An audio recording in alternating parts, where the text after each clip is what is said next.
Number one, the boss is always right. Rule number two, when in doubt, refer to rule number one. This is what Emmanuel Wangwe, Chief Whip of the National Assembly, is telling William Samoei Ruto, Deputy President of the Republic of Kenya. This is in connection with a move by the Catholic Church and other religious leaders to bring Ruto and his boss together. So people are saying, if Ruto indeed, and because after the church leadership said that, he came out and said he's ready. No conditions. But again, they say, in a deal like this, you must come with clean hands. You cannot enter Rome with your army still armed. Your men must disarm before you cross the Rubicon. Ruto has already crossed the Rubicon. He has crossed the red line. So what these guys are saying is that he must go behind the Rubicon, go back the red line before he comes to talk to the president. First, by recognizing that Uhuru is his boss, and the boss is always right.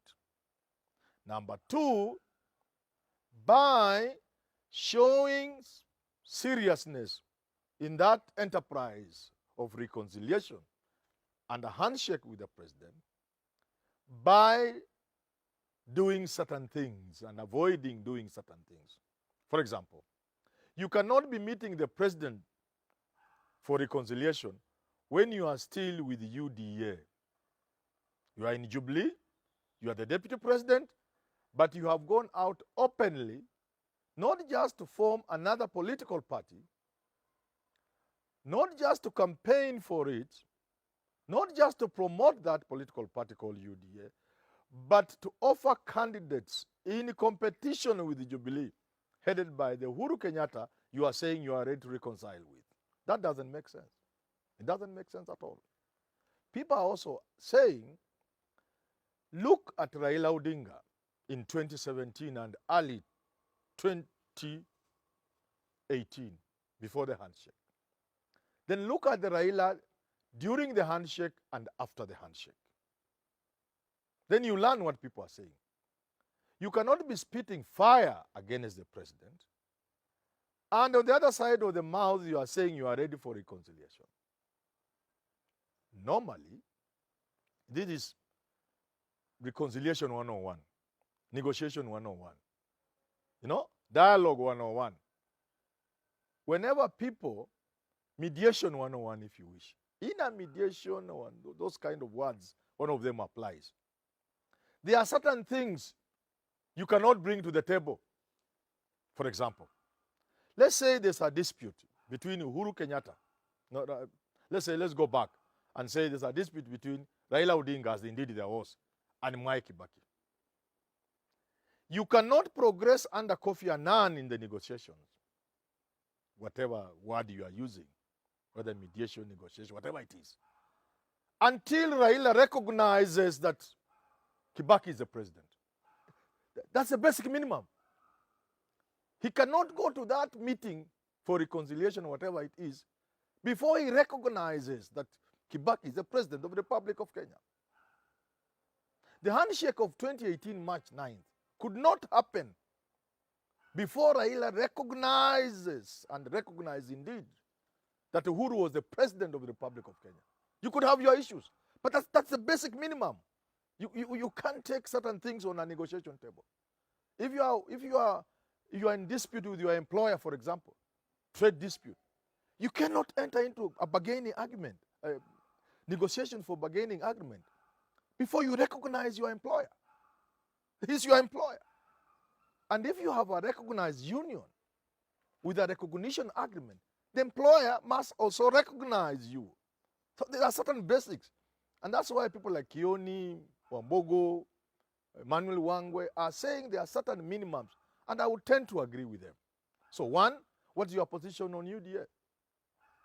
Two, things that have come from your mouth regarding President Uhuru Kenyatta, whether directly or indirectly. The things Ruto has said about government. With that and recanted, before you say you withdraw those, how would you be genuine about reconciliation with President Uhuru Kenyatta? It's simply not possible. For example, you have said the handshake is so bad that only a fool would enter into it. In a sense, to say, you see, there was a deal between the Chinese and the Tanzanian government, which Magufuli threw out, rubbished. He said, this is President Magufuli, God rest his soul in eternal peace. He said, only a madman could enter into that agreement with the Chinese. So, your views on the handshake, William Samoei Ruto, would indicate that President Uhuru Kenyatta is a fool. The things that have been said about the handshake. That the things Raila is supposed to have done before, we were going on well until Raila came into government, which is not true. But if Raila is able to toss Uhuru around, what is it that you are saying? That Uhuru is just a kid or a fool. So those kind of things cannot remain in place, and you talk about unconditional reconciliation. You have said nothing has happened in President Uhuru's government from 2018 when they sidelined you. Nothing. The big four have. So, that is a lie. You must recant the lie. That's a lie, you know, it's not true. But what does it also say? It says it was you who was running the government in 2013 to 2017. What does that speak of Uhuru Kenyatta? What, I mean, there was no President Uhuru Kenyatta. It was you. So that means, again, until you pronounce yourself on that and say, well, gentlemen, this is just politics. Nilikuwa napiga siasa. Unajua hii serikali ni ya Uhuru Kenyatta. Lakini mimi nilikuwa napiga siasa tu. So, you know, there's a way. You don't need to be very serious about it. But let's know you are just politicking. But so long as that situation obtained that it was you who was running government, and that all development can be credited to you rather, then how can you talk to Uhuru Kenyatta? If you are saying the big four has, the whole idea of big four has collapsed, and that President Uhuru Kenyatta is concentrating on the handshake instead of the big four, well, then what are you saying? Again, it goes back to how you esteem the president. Okay?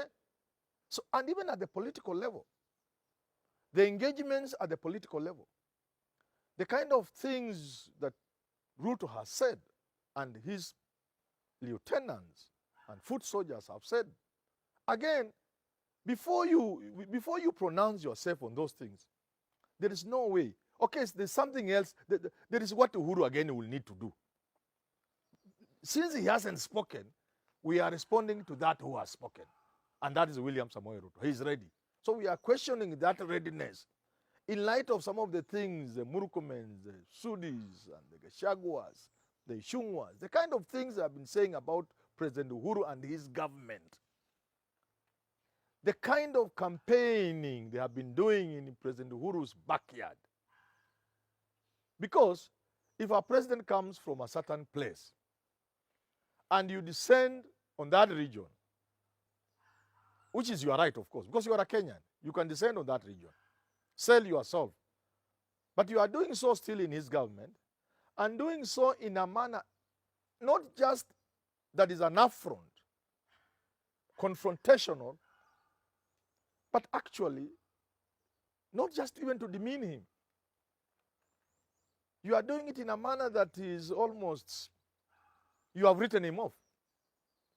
So, back to default setting.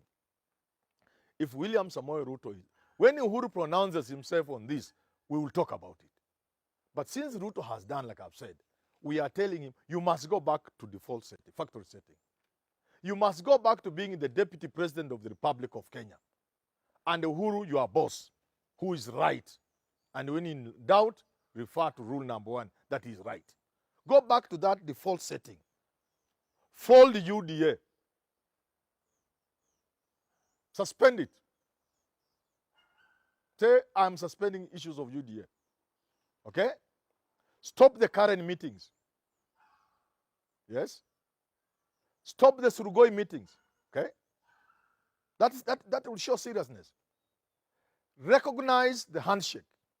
Because Ruto knows very well, as well as anybody in this country knows, politics, if you throw politics out, everybody knows the handshake was an attempt to solve some of the problems, which if we don't solve, we will remain a poor third world country, steeped in tribalism and cheapness and corruption. Because so long as you have not addressed the issue of tribe, anything else in this country will not work. So the handshake was an attempt, just an attempt. So Ruto must now say, okay, fine, I recognize the handshake. Because it was a good attempt. I may disagree with some of the details. But now that I'm agreeing to sit with you and even with Raila, those details we can look at later. Okay? So he that comes before equity must come with clean hands. If your hands are dirty, go clean your hands. If you have said things that will make it difficult for you to sit across the table with Uhuru Kenyatta, address those things. Only then can we know that your offer for negotiations, for reconciliation, that you are ready anytime, is sincere. Otherwise, we will know it's just talk. And it's not good. This is a critical moment in our country. The tension in the country, the friction, the temperatures would considerably go down if Ruto talked to Uhuru Kenyatta. Even I would suggest with Raila Odinga. This country is big enough to accommodate the three of you and more. Sit down and talk. It does not mean anybody will not campaign to be president. It doesn't mean anybody will be stopped from being president. You'll do your thing, but sitting down as Kenyans, the top Kenyans, the peace and stability of this country, as I speak today, this morning, is in the hands of William Samoei Ruto, Raila Amolo Odinga, Uhuru Muigai Kenyatta. So, to that extent, I will agree with the church. Let these people sit. Bila ukora mingi. Let them be genuine. Let them put the cards on the table and none under the table.